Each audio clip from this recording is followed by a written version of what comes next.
నమస్తే అందరికీ. Welcome to Siddhu and mom's channel. ఇవాళ ఓల్డ్ ట్రెడిషనల్ పెసరపప్పు పోలిపూర్ణం బూరెలు చేస్తున్నాను. ఈ బూరెల తోపుకి ఇదే గ్లాస్తో 2 గ్లాసుల తోపుపిండి నానబెట్టుకుంటున్నాను.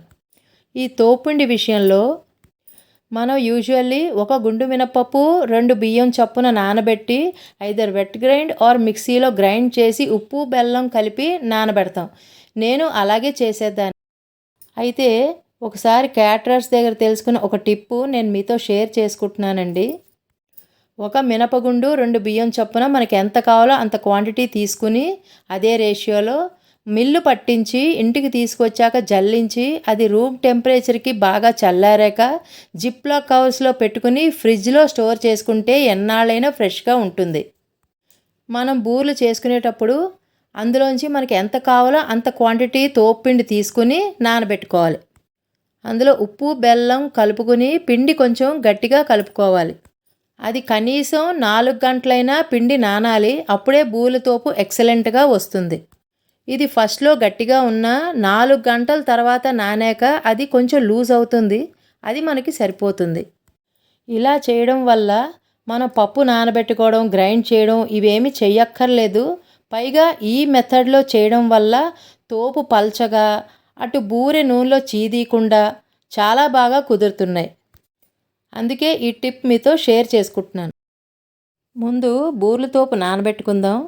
ఇందులో 2 గ్లాసెస్ ఆఫ్ తోపుపిండి వేస్తున్నాను. ఈ బూరెల తోపుపిండిలో 1 టేబుల్ స్పూన్ బెల్లం, 1/2 టీ స్పూన్ సాల్ట్ వేసి కలపాలి. ఇలా కొంచెం కొంచెం నీళ్లు పోసుకుంటూ గట్టిగా కలపాలి. ఇదిగో ఇలాగా గట్టిగా కలుపుకోవాలి.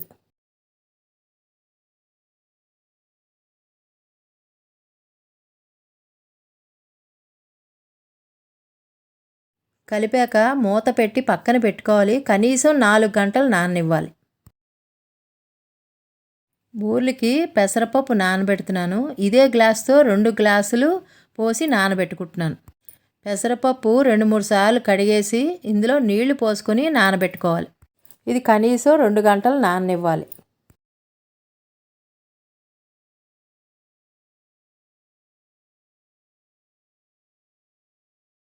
రెండు టేబుల్ స్పూన్స్ నెయ్యి వేడి చేయాలి.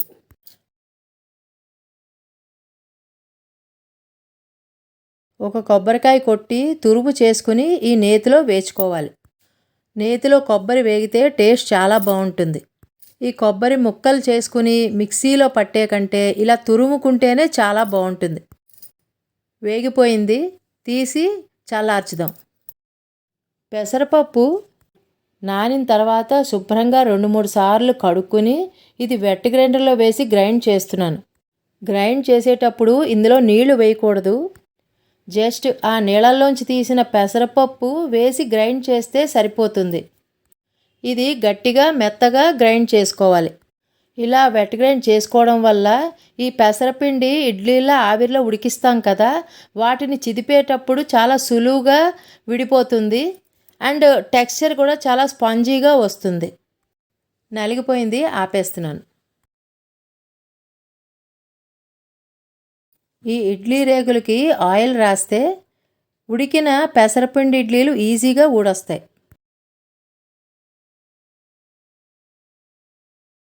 ఇలా ఇడ్లీ రేకుల్లో పెసరపిండి అంతా పెట్టుకుని రెడీగా ఉంచుకోవాలి.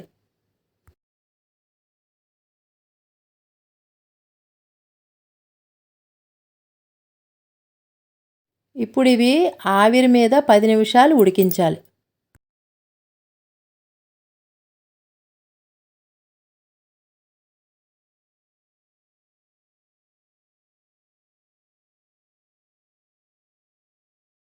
టెన్ మినిట్స్ అయిపోయింది, ఉడికిపోయి తీసేస్తున్నాను. ఇవి వేడి తగ్గాక ఒక పళ్ళెల్లోకి తీసుకోవాలి. ఆయిల్ రాసాం కదా, చాలా ఈజీగా ఊడొచ్చేస్తాయి.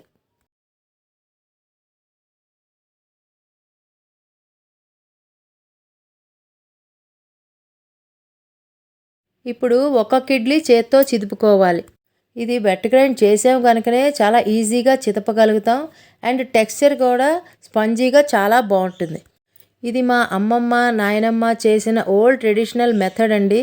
మీరు కూడా తప్పకుండా ట్రై చేయండి, మీకు డెఫినెట్గా నచ్చుతుంది. ఇంకోటి కూడా చిదిపి చూపిస్తాను.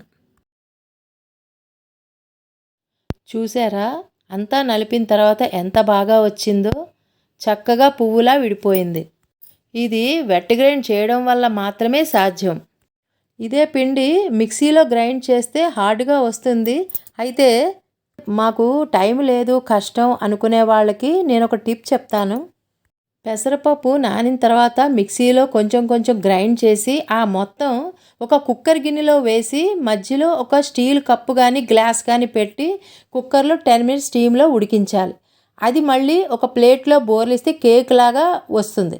దాన్ని నైఫ్ తోటి చిన్న చిన్న ముక్కలుగా కట్ చేసుకుని అది చల్లారిన తర్వాత కొంచెం కొంచెం బ్యాచెస్, కొంచెం ముక్కలు కొంచెం పంచదార చొప్పున గ్రైండ్ చేసుకోవాలి. అప్పుడు అది కూడా ఇలా విడుతుంది. అయితే ఇంత సాఫ్ట్ టెక్స్చర్, స్పాంజీ టెక్స్చర్ రాదు కానీ but that is the easiest way. ఈ ఇడ్లీలు నలిపిన తర్వాత ఇందులోకి 1 టీ స్పూన్ యాలకల పొడి, 2 గ్లాసెస్ షుగర్,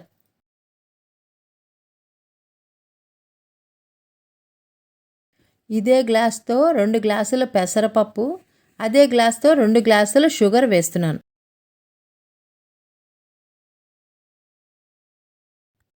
నేతిలో వేచి చల్లార్చిన ఈ కొబ్బరి తురుము కూడా ఇందులో కలిపేస్తున్నాను.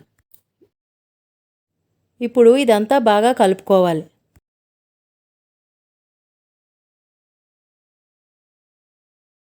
ఇప్పుడు ఉండలు చేసి పక్కన పెట్టుకుందాం. ఇక్కడ ఒక విషయం అండి, ఈ ఇడ్లీలు చిదిపుతాం కదా, అది పూర్తిగా చల్లారాకే షుగర్ కలపాలి. వేడి మీద కలిపారంటే పరిగెడుతుంది. అదేనండి, జారుగా అయిపోతుంది, ఉండకట్టడానికి రాదన్నమాట.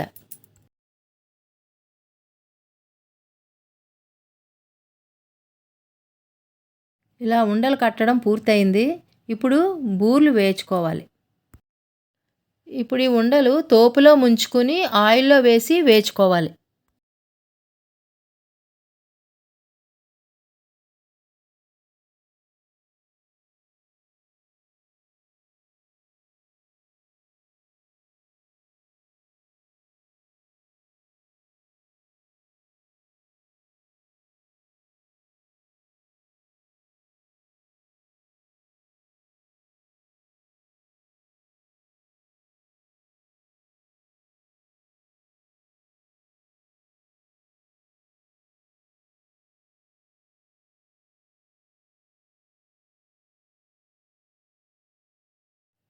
వెంటనే కలపకూడదు, కొంచెం సేపు అయ్యాక మెల్లిమెల్లిగా అన్నీ కలుపుకోవాలి.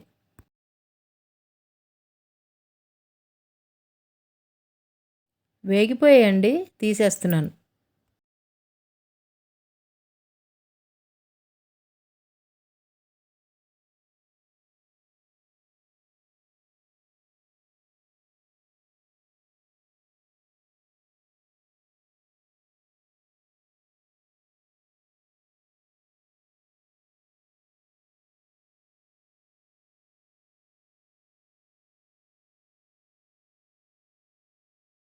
ఇదిగోటండి, సూపర్ స్పంజీ టేస్టీ బూలు రెడీ అయిపోయాయి. ఇవి తొక్క పల్చగా లోపల స్పంజీగా చాలా బాగుంటాయి. ఇది చాలా సంవత్సరాల నాటి ఓల్డ్ ట్రెడిషనల్ మెథడ్ అండి. ఇది మీ ఫ్రెండ్స్కి షేర్ చేయండి, లైక్ చేయండి, అండ్ మీరు కూడా తప్పకుండా ట్రై చేసి మీ వాల్యుబుల్ కమెంట్స్ నాకు తెలియజేయండి.